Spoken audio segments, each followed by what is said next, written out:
What is the real cost of the American dream? Misinformation driving many to a premature retirement, and the crisis in long-term care coverage. All that and more on today's episode of Elevate Your Wealth. And now, Elevate Your Wealth with Mark Stimson and Casey Elkins. Welcome into Elevate Your Wealth. Your hosts, Casey Elkins and Mark Stimson. You can find them at Elevated Financial Management right here in Seattle. Between the two of them, over 42 years combined experience in the retirement planning business, helping hundreds of their clients get ready for retirement. They're certified financial fiduciaries. I'm Morgan Patrick, and each and every week we hit the topics, but we also talk about the importance of having a plan, having a roadmap to get you to and through retirement. And on the program today, we've got Casey Elkins. Mark Stimson continues to be on assignment. We'll find out about that assignment when he does return to the show. But Casey, welcome in. Before we jump in on some very interesting articles you've sent to me to discuss, how was your week, bud? Oh, it was great, man. Yeah, it's good to see you. We went to the Kraken game earlier this week, and that was fun. And, we're having a good time. All good stuff out in Seattle. There's been some storms and all kinds of crazy things going on, but we're figuring it out. So yeah, I mean, we know from past shows that you're a huge Mariners fan. Yes, yeah. And are you is hockey an acquired taste for you? Are you learning it? Are you getting into it? Have you been a hockey fan? Yeah, good question. A little bit of this, a little bit of that. So when I was a kid, we played roller hockey, and I wasn't in a league or anything, but we played around. And actually, I had a teacher in school that was from the Midwest. He was a big hockey player and got a group of us into it when we were kids. And my first hockey story is that I got hit in the face with a hockey stick, pretty hard. And it broke my front tooth. Yeah, so I've been a real deal hockey player since like 5th grade. Then I'm backing up, man. I got the scar. I wonder if he's a hockey fan. Yeah. No, he's not a fan. He's a player. Yeah. So, but that being said, we had a lot of fun with that. I don't know what it is. I can play roller hockey and all that, but I'm not great on the ice. I've just never acquired that skill. I couldn't figure that out. But anyways, so it's always been fun to watch. I've never really been into it, and I think that's just a byproduct of not having a real team or a major team, I guess I could say, here in Seattle. And so having the Kraken for the last few years has been really cool. And yeah, like you said, I'm a big Mariners nerd, and it's fun to support the home team, and it's always fun to go to the game. It's a little bit of break of everything else that's going on, and it's cool to be there. Everybody's rooting for the same thing. It feels nice to be connected to the city in that way, and it's a lot of fun to go. So we always root for those guys when we can. Yeah, always love the energy when the team's playing well, and then obviously the loyalty of the fans when they're not playing well. But, right. Always encouraging. Sometimes it's PG, sometimes it's not PG. That's right. Always fun to kind of be for that home club. Listen, we get serious about retirement planning, and we have a lot of fun on the show, but the importance of having that roadmap to get you to and through, because what do we want to do? We want to retire. We want to be able to enjoy it. And so this article you brought to my attention, visualizing the cost of the American dream, I tell you, it's not cheap, right? No. I mean, you got to save some money to experience kind of that retirement you've always wanted.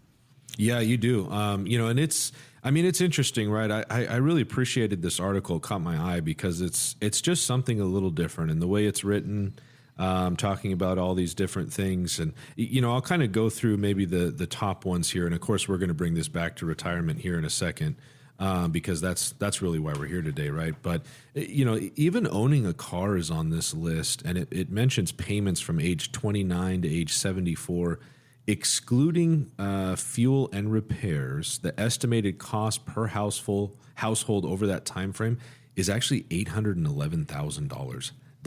Holy smokes, that's a crazy number. I was not expecting that. And That's you're wild, not, right? You're not driving a Ferrari. No, You're driving a no. regular, pretty normal car. Exactly right. This is based on an average American household, and so that's a tremendous number, right? So that's massive. And then of course you get into buying a home and assuming a 20% down payment. You know, they say the average lifetime cost there is about $1 million, just under, which is substantial as well. Raising 2 children plus college, this number. Oh my goodness, this is tremendous, right? 832,000 raising children to age 18 and paying for 4 years at a public college, right? So that's huge. And if your kids go to public or go to private school, those numbers just keep going up, right? So that's huge. And then here's really, this is the big thing that caught me, of course, right? Is the retirement cost. Yeah. And I just want to give some context to this before I throw out this lifetime retirement cost that they're mentioning. What they did is they assumed a 4% annual withdrawal rate and inflation averaging at 2.5% per year for 20 years. Okay. So there's a couple things that I'm going to take exception to from this study. One, that 4% withdrawal rate, that's been called into question, right? And Debunked. Right. Yeah, exactly. Debunked, right? So the thought is that at one point, and just to get everybody on the same page, at one point the idea, maybe in the 80s, was that you could take 6% a year out of your accounts, right? So if you had $1 million account, you could take $60,000 a year, adjusting for inflation, and those funds would last you over the course of a average time frame for retirement. In the 90s, that got pushed down to 5%, 2000s pushed down to 4%. Most recently, it's been called into question as to whether or not you can even take 2.5% or even 2%, right? There's some that think you can take 1.7, I think is the lowest that I've heard. So that same $1 million that used to get you 60 grand in retirement now gets you 17,000, right? 25,000 at the most if you're doing well. Now this study assumed a 4% rate. If we were to update that with a 2.5% rate, that would drastically change how much more you'd have to save to produce the same amount of income. So that's the first piece. The second piece is a 20-year retirement. I think is a pretty low number from a retirement time frame, right? We have folks that are having 25, 30, 35-year retirements. If you're retiring early, if you have longevity in your family, and you know what? Just to be real clear, even if you don't have longevity in your family, that doesn't mean that you're going to have a short retirement, because our healthcare is better than it was in the past. You've likely lived a healthier life than a lot of your parents or grandparents. And so you very well may be the person that lives the longest in your family, and then your children may be the longest, right? That may continue to progress, right? And so the number that this study gives is a staggering $1.6 million in savings to meet this mark. That's quite a chunk of money. That is quite a chunk of money, and we work with folks that have more than that. We work with folks that have less than that. But I really bring this out because, again, it comes down to, if you have not put pen to paper, if you have not figured out a plan, that is going to be a major decimation of your retirement. If you have not done the right savings and figured out what it actually is that you need to save for your retirement. And we know, and we've talked about, we're a country made up of procrastinators. We put things off. And when it comes to your money, it's a very personal conversation, and we understand that. But these numbers in this article, again, the American Dream costing a hefty, the total was $4.4 million. Huge. The retirement part was what you just told us, $1.6 million. But there are costs that are in there that you have to build into your plan as you move towards retirement. And if you're just showing up with a portfolio, that's not a plan. We're going to give you an opportunity at no cost to meet with Elevated Financial Management, Casey, Mark, and their team, and talk about where you are. And, are you being realistic with your numbers? I mean, you need to know. I mean, the numbers are very important here. So finding out, exactly what you have in your portfolio, understanding the fees, understanding taxes, understanding What is tax deferred, what is not, and how it all works together for your retirement is a great first step. Now, we do have, again, a limited number of appointments. If you've saved $250,000 or more towards your retirement, these strategies are going to work best for you. Casey's going to tell you about the appointments in more detail, but again, they're complimentary. You'll leave the checkbook at home. Yeah, thank you, Morgan. And maybe what I'll do is I'll start out to mention this. I'll mention that this is not, if you do pick up the phone and give us a call and take the opportunity to get a plan and have a review of your individual finances, something custom tailored like we talk about, maybe I'll mention what this is not. This is not you agreeing to be a client here. This is not us agreeing to take you as a client. It is exactly as Morgan just mentioned. It's your opportunity to get a written financial plan put together by our team of certified financial planners. And that all starts from an analysis perspective. We are not in the habit of making recommendations without first understanding where the individual is at, where the couple is at, the family is at with their finances before we make those recommendations. And we start to highlight those red flags and look for areas of opportunity that we can make some improvement. And so we'll sit down, we'll have a one-on-one conversation. This will be a custom tailored plan built just for you. Don't hesitate. Pick up the phone. Give us a shout. All right, here's the phone number, 866-668-3625. That's 866-668-3625. Again, if you've saved $250,000 or more towards your retirement, these strategies are going to work best for you. And it's an opportunity, as Casey said, to come in and, learn a little bit about your situation. You're not agreeing to become a client. This is an opportunity for you to dip your toe into that retirement planning pool, get to know the team. Or if you're already in that pool swimming laps, right, and you're not being communicated with, you feel like you might need a little bit different coaching, it's okay to get a second opinion. Call the number, secure one of these appointments right now, 866-668-3625. That's 866-668-3625. Again, we've been talking about visualizing the cost of the American dream. Can your retirement plan, can your portfolio handle it? We'll find out. Call the number, 866-668-3625. When we return, crisis in long-term care coverage. We will talk about that coming up next on Elevate Your Wealth.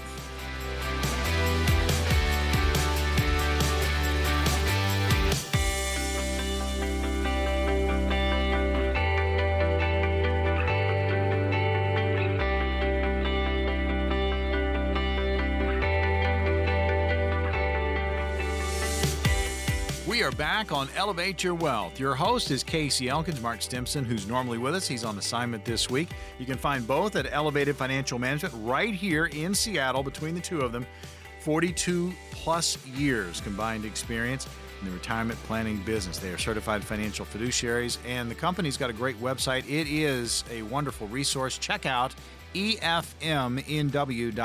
That's all letters, efmnw.com. There are links to the TV show, radio shows, in podcast form. Again, a lot of information there for you, and it's always about just the importance of being proactive instead of reactive. Have that retirement plan. And we're hitting some articles where you're going from visualizing the cost of the American dream because the numbers have changed, and you're going to need more money, folks, to this, the crisis in long-term care coverage. Casey, why did this jump out at you? Well, it really ties in with the last thing that we were talking about, right? Visualizing the cost of the American dream. The cost of long-term care is huge, right? It is huge. And if there's something that's going to derail the financial plan that you've put in place, it very well potentially could be long-term care. That's probably the thing on the top of the list in my mind. No matter how great of a plan we put together, if we can create tremendous income for you and growth, and we can account for taxes and inflation and all these kinds of things, if we don't have long-term care taken care of, or at least have the conversation surrounding how that's going to play out, then we are really doing our clients a disservice. And that's why we're talking about this here, because again, if you think about your individual retirement plan, or your individual finances, I guess I should say, if what comes to mind is the statements that you get in the mail and they show your balances, or if you log into your accounts online, that's not a plan, and it absolutely does not account for long-term care. And there's a couple of things here that I wanted to pull out from the article. It says nearly 80% do not have a plan in place for long-term care. That is a huge number. And the cost of long-term care is going up very, very quickly. We talk about this, but there's care in the local area here down in Federal Way, a care facility that's around $14,000 a month. I've got some clients whose parents live in North Dakota, and their cost of care is closer to $15,000 a month. I just was speaking with somebody last week, and they mentioned that the care for their mother, I believe, was about $16,000, and the care for their father was about $8,000. Just depending on the type of care that you need, and those are monthly numbers, right? Those are staggering amounts, and to be able to save enough to cover 2, 3, 4, 5 years in long-term care and pay for it yourself without the use or the some form of long-term care insurance, that's a huge number that you would have to save to be able to successfully self-insure and still fund your own retirement, right? And here's the thing that we see with long-term care a lot. If we don't have a plan, we're thinking, okay, I've got good income and that'll cover my cost of long-term care. That's great. What does it do to your spouse, right? So if the household has, let's say you have $14,000 a month coming into the household, which is a big number, right? That's a big number. I'm using big numbers here to make this point. Let's say you have $14,000 a month coming into the household, and that's what the couple is living off of, okay? Then one spouse needs long-term care. Well, the cost of the household doesn't get cut in half just because the other person needs long-term care. That doesn't change. So now there's an additional cost, right? So we have $14,000 a month coming in, let's say, and then one of the spouses needs to go to long-term care. That costs $10,000 a month. It's not like the other person can just live on $4,000, right? Especially if there's a mortgage involved or the lifestyle that they've got. So now one spouse is kind of poor in that circumstance, to make sure that the other spouse is taken care of in the facility. And that's a devastating thing to happen to a retirement plan, right? So that's why we're talking about this. It's really, really important to have this conversation. It's not a fun conversation, right? I don't enjoy having this conversation with my clients, but it's a reality. Casey, I was going to ask you, it's unpleasant. People don't want to think about it. I Right. mean, they put it off. I've said already, we procrastinate enough. When you start talking about long-term care, a facility, people want to push that as far back as they possibly can, but that could be a huge mistake when it comes to planning, because you got to be able to pay for it.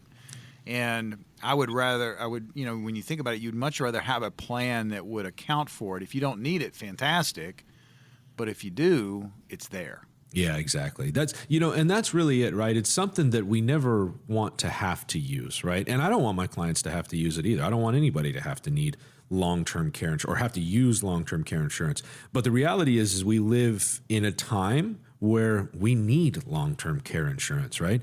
Because I think this was so interesting. And I'm going to read this directly from the article.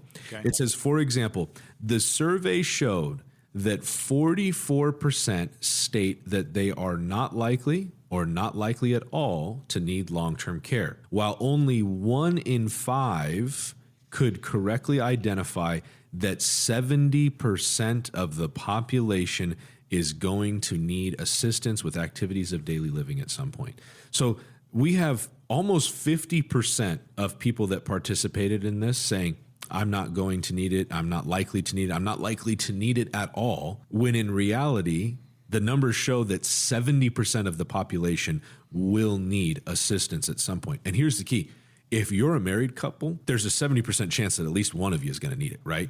That's the thing here. And so we've got to have something put in place. It's tremendously expensive, right? And the idea is, yes, of course, we don't want to use it. Like I said, it's not a fun conversation, but it's a reality that we want to think of, because what's the other choice? The state does not pay for our long-term care. That's not how this works, right? And if you don't put something in place to make sure that you're taken care of the way you want to be, which is probably at home for most people, if you don't put that in place, then the state has a plan for you. They're going to require you to spend down all your assets, and then you're going to go to a Medicaid facility. And those are not fun facilities to be in, right? Or you're going to be on Medicaid, I should say, right? So, and that's not a fun circumstance to be in where that's your best choice. Have a plan. Think about it. if you just sit down and start talking about this now as opposed to waiting, procrastinating, being reactive when we say, it's better to be proactive. I mean, this is all about the planning process and, learning what the price could be. It's enough to scare you silly. So having a plan, how you're going to pay for it, how you're going to not only pay for it, but maintain your lifestyle in retirement. That's the planning process. Elevate Your Wealth. You're tuned to it. Elevated Financial Management here in Seattle, the power behind this program. Casey, Mark, their team, the opportunity to get on their calendar. And again, complimentary. You're not agreeing to become a client. This is a get to know you, and you're going to get to know them. They'll get to know you. You're not agreeing to become a client. They're not agreeing to take you as a client. But this is an opportunity to have a conversation about your overall, right? How are you doing in the portfolio? What are your planning thoughts? If you've already got a plan started, you can get a second opinion. But do you have all the puzzle pieces? And right now we're talking about a pretty big one, and that's long-term care. And how are you going to handle it? And a lot of people, according to this survey, think they're not going to need it. But in reality, 70% of you are. Right. And there's a couple other things here, Morgan, that I wanted to highlight. It noted that 80% of the people receiving long-term care are receiving informal caregiving at home by unpaid caregivers. That means family, right? That's really what that boils down to. And so again, if we don't take care of business, right? If we don't put this plan in place, then as a parent, we may have to rely on our children in a way that we don't want to rely on our children, right? We may have to request things of them that they don't want to do, that they're maybe not capable of doing, right? To some extent, many would feel like a burden on their children in that circumstance, and that's not the golden years that anybody's thinking of. Now, you mentioned numbers before, but let's just put them out there. For our area in Seattle, in-home care, assisted living, memory care. I mean, those numbers are big. They're huge, yeah. That, like I mentioned, full-blown memory care facility, around $14,000 a month in Federal Way. And here's the thing, that's at a facility, that's not at-home care, right? So that at-home care, to have full-blown care at home, those numbers go up to have somebody travel to you and to outfit your home in such a way and those kinds of things. And it's a lot of money, right? And we're not trying to scare anybody with this, but we are trying to ring the bell to make sure that folks understand this is something that has to be a part of your plan. If you're thinking of your plan and you realize that long-term care has not been discussed in your own individual circumstance, now is your opportunity, right? That's why we offer a written financial plan put together by our team of certified financial planners. We will discuss your individual circumstance and whether or not you have long-term care. Can you afford long-term care? What level of long-term care insurance can you get? And you know what? The reality is that it is a life insurance piece, right? So there's underwriting to deal with. It's not a fun thing. We don't bring this up because it's exciting. We bring it up because it's necessary, but that is part of a written financial plan. We'll also talk about taxes with you. We'll talk about Social Security, the risk that you're taking in your investments, and make sure that you've got something solid, a roadmap to guide you through retirement in your own individual circumstance. So don't hesitate. We're here to help. Leave your checkbook at home. Pick up the phone. Give us a shout. Here is the phone number to call, 866-668-3625. That's 866-668-3625. Again, complimentary appointment if you've saved $250,000 or more towards your retirement. These strategies are going to work best for you. And again, you're going to walk out with a written financial plan, 866-668-3625. When we return on Elevate Your Wealth, fear, misinformation drive many to premature retirement. That's the next article on the blocks. Coming up next.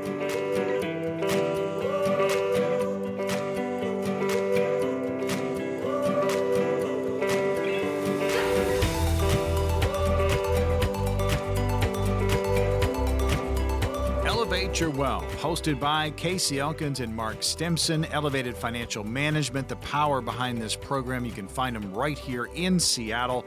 They've got 42 plus years experience combined in the retirement planning business, helping hundreds of their clients get ready for retirement. They're certified financial fiduciaries.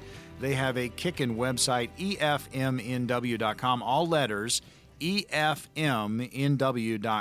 TV show links are there for you, Elevate Your Wealth TV, and also our radio shows in podcast form. And it's always about the importance of having that retirement plan and making sure you've got all your puzzle pieces. And we started off the show, just some of the hot articles that are out there. Casey has plucked these. We're talking about them, visualizing the cost of the American dream, the crisis in long-term care coverage, and the crisis is it's expensive.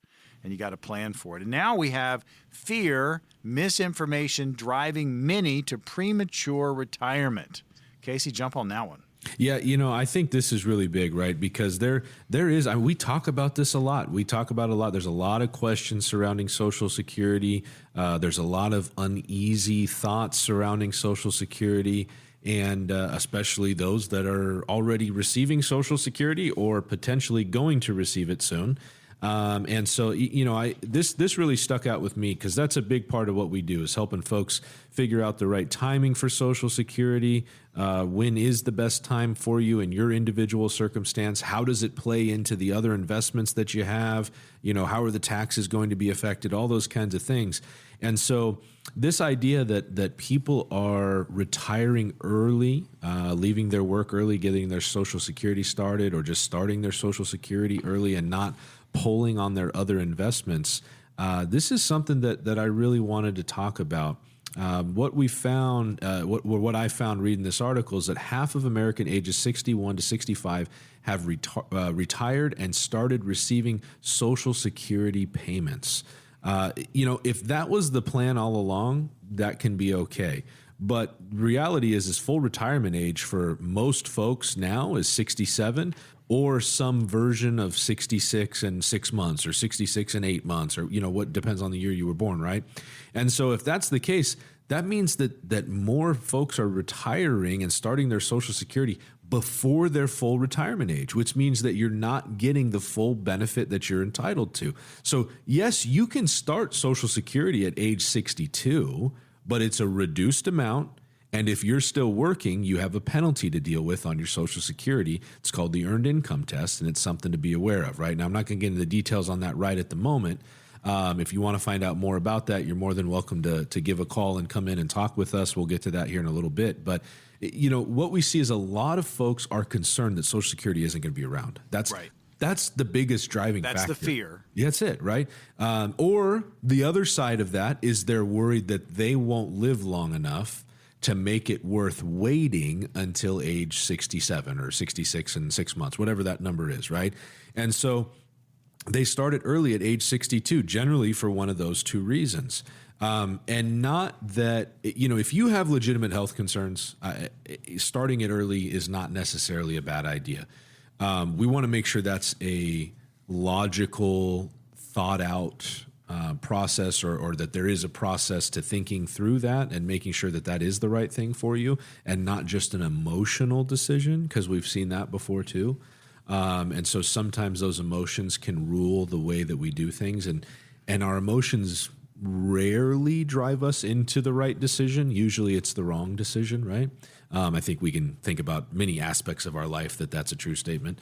But thinking that Social Security isn't going to be around, I think that's a very dangerous thought, because that will drive you to start your Social Security early, and I don't think it's well-founded, right? Well, and we've had this conversation before, and it is a political volleyball, and we're coming out of one political season, and we could probably argue that it's always political season in some form or fashion. Yeah. But it is a discussion point. It's a concern, and voters are very concerned about it. So politicians are going to be concerned about it, meaning most likely there's going to be a form of Social Security moving forward. It's going to change. Sure. But what you're saying is, you have to plan around it. You have to know, how's it going to fit into your overall plan? Right. Don't just take Social Security because Uncle Joe did. or somebody at work said, well, I'm taking it early because of, this, and this, find out as much as you can, educate yourself, but how is it going to fit into your overall plan? That's it, right? Because it's a piece of the puzzle. And I just really want to highlight this because, we talk about these individual pieces kind of per segment, right? So we talked about the cost of retirement to start. We talked about the cost of long-term care and how that's expensive. We're talking about Social Security right now. Those are all pieces that make up an overall plan. We cannot let each of those individual pieces drive our decision making. We cannot make these compartmentalized decisions and hope that that has a positive impact on our overall plan. Those decisions have to be made with a view to the rest of the picture, to the rest of the pieces in that puzzle, right? And so the same is for Social Security. It has to be viewed as part of the plan. We can't view it as this own thing that we just make our decision on and hope that it works out or think we're making the right decision and haven't calculated how that's going to affect the rest of what we're putting together. That really is a big deal. And, there was a subheading in this article called The Cost of Fear. And I really like that subheading because that's really, really important. If we're so fearful that Social Security is going to get taken away, that will affect our decision making. And let's say that our decision is wrong. Let's say we start early, okay? If we start early and we live into our mid-80s, late 80s, 90s, mid-90s, that decision will affect us for the rest of our life if we start early and that's the wrong move. If you have other assets, if you've got a 401k, if you've got a 403b, a 457, other non-retirement or non-tax deferred type accounts that you can pull from and let your Social Security continue to roll up, that's a really important piece to the puzzle. We know that between ages 67 and 70, Social Security rolls up at 8% per year. There's no guarantee that your investment accounts do. So maybe we can pull money from your investment accounts and let your Social Security grow. Is that the right move for everybody? Absolutely not, right? But is that maybe the right move for some folks? Sure, definitely. We've seen folks do that. And that's where, again, it has to be part of the plan. It's got to be something that we consider. Now, here's a quote from the article, and I really found this interesting. It says, many people retire too early because they lack expert financial guidance. And after they retire, they don't know how to use the assets they have, right? That's really the thing. And you know what? I'll tell you what, there was a client that came in earlier this week, works for a local city authority. I won't give anything too specific here. Works for a local city authority. And on his way out, he mentioned to me, he goes, I really appreciate the conversation because you have brought up things that I've never thought about. And he goes, what I do for work is drastically different. He works with machinery and things of that nature. Very sharp guy. And undoubtedly, if I went to his work, I would have no idea what he was talking about, right? You would need some guidance. I would need some guidance. I would need some help, right? Because that's not what I do day in and day out. But he made a great point saying, this isn't what I do. But you've brought up things that I hadn't thought about. And I've spent a lot of time thinking about it because I'm getting ready to retire in a few months. And so, I just thought that was really valuable, right? It's not necessarily just with finance. Let's think about this. Let's say you take a doctor and you put that doctor into a position at Boeing, let's say, okay? He's going to be a fish out of water, right? And that doesn't mean he isn't smart, doesn't mean he isn't intelligent. That's just not what he does day to day, right? And you can do the same thing. You can take someone who works at Boeing in an executive position and put them in a doctor's office, and they're going to be a fish out of water. That's not what they do day in and day out. And it's the same thing, right? You're moving towards retirement. Your ship is cruising down the water, and you're heading towards that. Do you know what all the options are? Have you taken the time to put together a plan? And really, that should come from an expert, right? When I need expert things taken care of, here's the reality. Maybe I could do some wiring at my house. I think I'm a smart enough guy to figure that out. But are there tricks that I don't know? Are there things to be careful of that I'm unaware of? because I've never done that before, right? The answer is absolutely yes. And so I hire somebody who has the experience, who is a professional in that circumstance to help me so that I don't make a mistake that burns my house down. I mean, that makes sense, Casey. I mean, that makes sense. But when it comes to finance, when it comes to your money, this article continued to say that people just avoid getting professional financial guidance because dealing with a financial advisor, from the article, it's intimidating, it's uncomfortable. And there were some times when I was in college where it was intimidating and it was uncomfortable. And my dad pulled me aside and he said, "Have you ever thought about getting a tutor in this subject? You know, it's not your area of expertise. We understand you want to be successful in this area. Get a tutor, someone that has done this."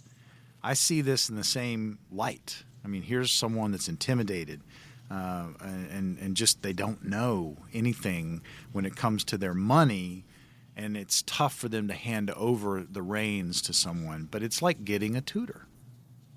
It is. Yeah, that's exactly right. It's somebody to help you through it, right?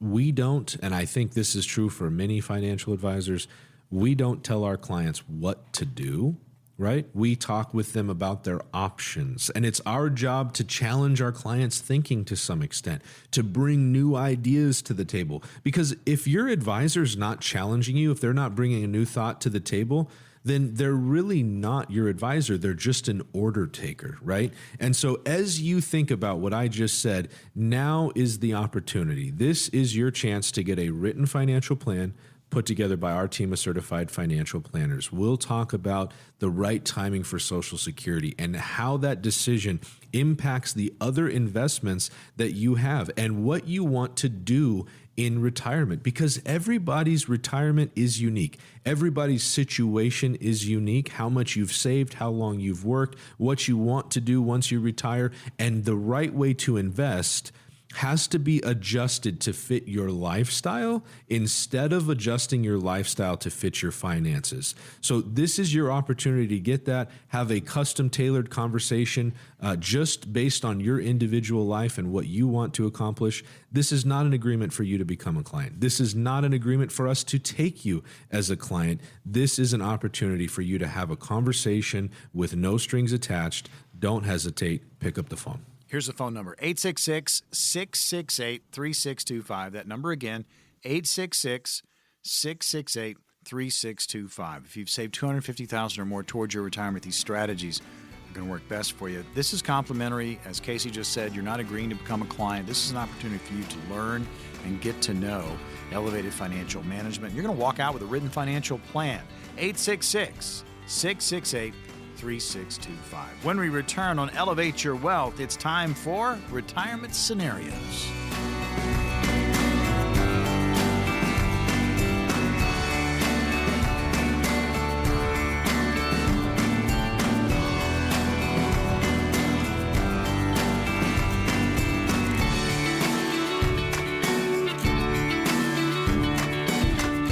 Back on Elevate Your Wealth. Your hosts are Mark Stimson and Casey Elkins. Casey going solo this week, Mark Stimson on assignment. You can find both at Elevated Financial Management right here in Seattle.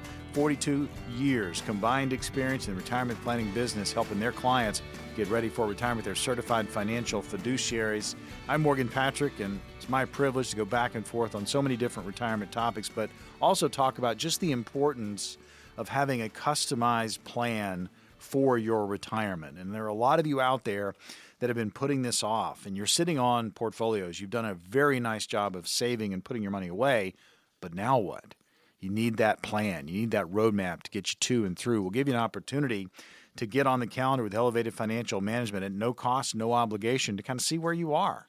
And if you're halfway down the path in your planning process and you're frustrated, you need a second opinion. You can grab one of those appointments as well. All right, Casey, we've got some scenarios for you. I'll throw them. You hit them out of the park. A retiree with $600,000 in a 401k is considering a lump sum withdrawal of $100,000 for a large purchase, but is concerned about taxes and penalties. What should they know about the tax impact and possible alternatives to maybe reduce that? Good question. You know, that $100,000 mark, that does sound like a large purchase. I'd be kind of curious to know what that might be. But there's a lot to consider with this because what your potential interest rate on a loan would be is important, right? So if you're going to take out that $100,000, you're going to pay taxes on it, of course, right? Which is one of the primary concerns in this circumstance.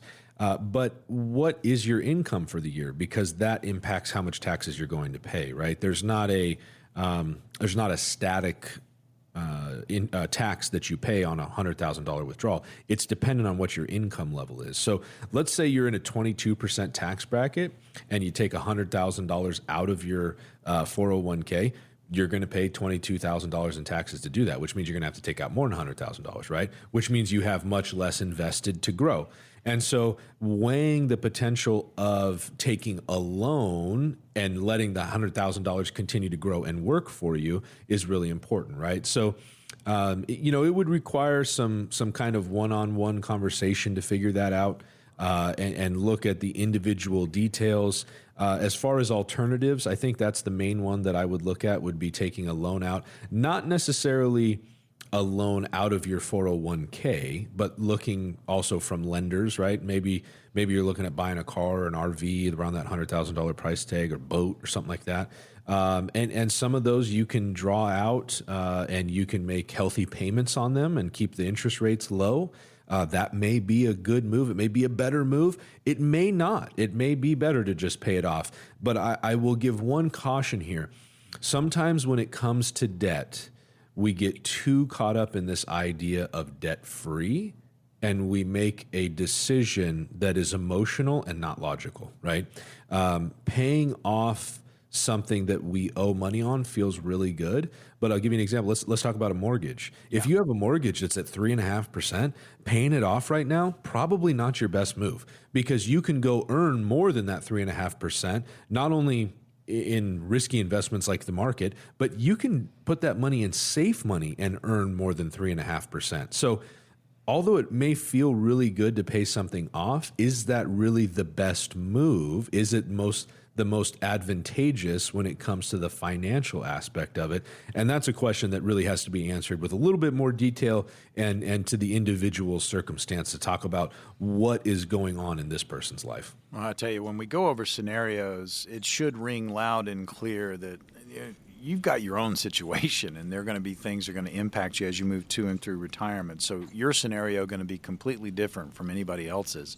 And certainly you may have something that's similar to what we talk about on the program, but it's not exactly what you're going through. So make sure you grab one of these complimentary appointments and come in and talk about that scenario that you're in. And again, start the planning process or get that second opinion. 866-668-3625 will get you to the front of the line. That's 866-668-3625. All right, next scenario, 63-year-old nearing retirement, considering purchasing an inflation-adjusted life insurance policy to help their spouse manage future expenses. How do these policies work, and are they worth the extra cost compared to, say, a standard policy? Those are good questions. There's that's one of those ones that's a pretty broad question. I'll say this, that typically if we were looking at purchasing something inflation adjusted to help meet future expenses, that's probably generally more down the line of an annuity. Life insurance can factor into that, but we need time frame to make that work. And usually someone who's 63 years old would probably not be looking at life. So I'm thinking that we're probably talking more about an annuity here and using an inflation-adjusted annuity to meet income requirements in the future. What I'll say is this. If we are doing that, I don't have a problem with annuities. I have a problem with certain annuities. What I do have a problem with is using the wrong tool in the wrong application. So using an annuity to produce guaranteed lifetime income, that's the right application for the right type of annuity, right? So that's very important. But I'll give you a hint. When it comes down to it, people that are retiring, there's two big things that are going to change for them, right, Morgan? What they're going to do is they are going to have more time and less income, right? So the more time is a great thing, right? I'm not going to work. I'm not punching the clock anymore. I've got more time. but the less income is a real problem. So we need to produce that income. And an annuity is a great way to do that. Essentially, it works very similarly to a pension, right? Pensions are annuities. So what that means is we can put a certain amount of money into an annuity and we can receive a guaranteed lifetime income, an income stream that we can't outlive. Is that the right thing for everybody? Is an annuity appropriate for everybody? Absolutely not, right? It depends on the circumstance. But again, the idea is that we're keeping an open mind to things that maybe we're unfamiliar with, or maybe even things that we've heard negative rumors about, because there are different types of annuities, right? And one that is inflation adjusted really is a great thing, because what that means is we might receive, and just hypothetical numbers here, let's say we're going to receive $1,000 a month from our annuity. If it's inflation adjusted, when the CPI goes up next year, X percent, our annuity will go up X percent. And that's really important, that we're keeping up with inflation. Sometimes there's other ways to do that, right? We can have other dollars invested. But the point is here is that the annuity does fit a certain circumstance. It fits better for some than for others, but it does solve a very specific problem, which is income. And there's other ways to solve that income issue in retirement, but an annuity is a great option. And so the reason I go into that long explanation about annuities is because sometimes that word really kind of shuts people down, right? It does. Yeah, right. And you know what? I get why, because there are a lot of rumors out there that are not accurate about all types of annuities, right? Some of the things that you've heard are absolutely true, right? The wrong type of annuity can be very expensive. It's called a variable annuity.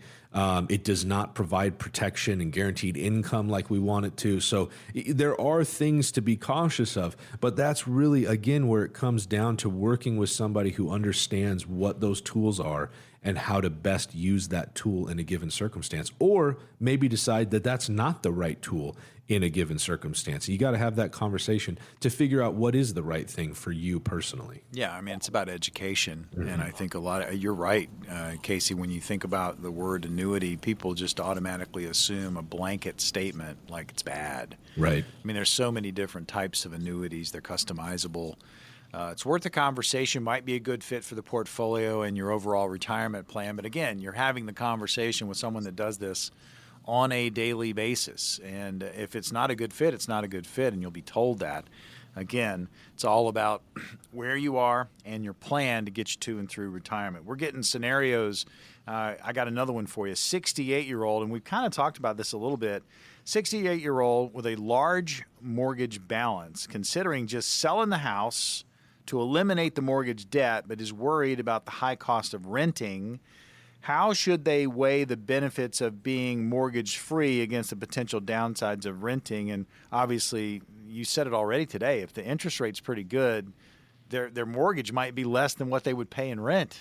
Mm-hmm. That's exactly right. You know, there's pros and cons to each, right? And I appreciate you saying that, Morgan, because, long-term, keeping the home, maybe it costs you a little bit more now because we have not seen rental cost go up at a commensurate rate to what it costs to go purchase a new home and pay the mortgage on that home. They're not one-to-one in terms of how they've risen, but that doesn't mean they won't be in the future. So if you move to renting, that might feel good to get rid of the debt and have this big, hopefully this big chunk of cash that you receive from the equity in the home.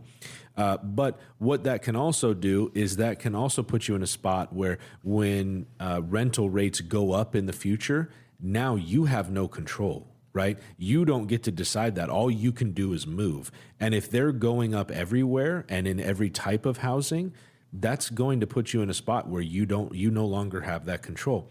So staying in the home that you're in may be the better move long term. Again, of course, it depends on the particular numbers, the area that you live in. There's other details to that, but I would be cautious of thinking that moving into a rental is just going to solve all of your problems long term. It may solve a problem short term, but it may create a bigger one later. A lot of that has to do with the interest rate that you have on your home, how much you have to still pay on that. If it's a new loan, like in the last 5 years, well, then maybe that is the right move, right? Maybe that does work out better for you. But if you only have a few years left, 5-10 years left on your mortgage, it may be better to stay as long as that home is appropriate for you to age in place, right? that's the other piece of this, right? If you're in a 2-story home and you're worried about your mobility as time goes on, maybe that isn't the right place for you overall. So it's, again, something where a conversation comes into play, a one-on-one conversation, and something, a custom tailored written financial plan. That's what this all boils down to. And that's really what this show is about, is raising awareness when it comes to finances, helping to educate our listeners, and giving folks the opportunity to get a written financial plan if they would like one, right? So now is your shot. This is your opportunity to do so. A written financial plan put together by our team of certified financial planners. Again, there's no agreement to this. There's no agreement that you'll become a client. There's no agreement that we'll take you as a client. This is simply your chance to have that conversation, to talk about what you need, what you'd like to do, figure out where you're currently at in your retirement journey and your retirement planning journey, and figure out how to get you to where you want to be. So don't hesitate. Pick up the phone. Give us a call. We're happy to help. Number to call to grab one of the complimentary appointments, again, is 866-668-3625. Again, 866-668-3625. You're leaving the checkbook at home. These are complimentary. If you've saved $250,000 or more towards your retirement, these strategies are going to work best for you. Again, you're going to walk out with a written financial plan. You're not agreeing to become a client. This is an opportunity for you to get to know Casey, Mark, and their team, and they will also get to know you. 866-668-3625. Another edition of Elevate Your Wealth is in the books. For Mark and Casey, I'm Morgan. We'll see you on the radio next week.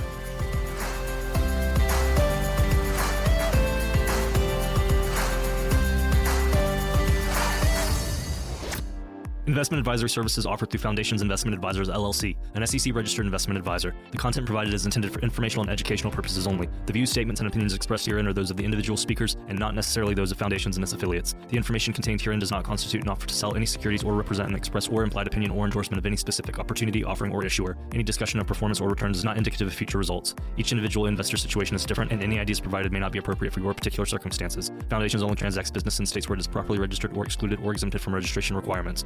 Registration as an investment advisor is not an endorsement of the firm by securities regulators and does not mean the advisor has achieved a specific level of skill or ability. No legal or tax advice is provided. Always consult with a tax professional. All rights reserved.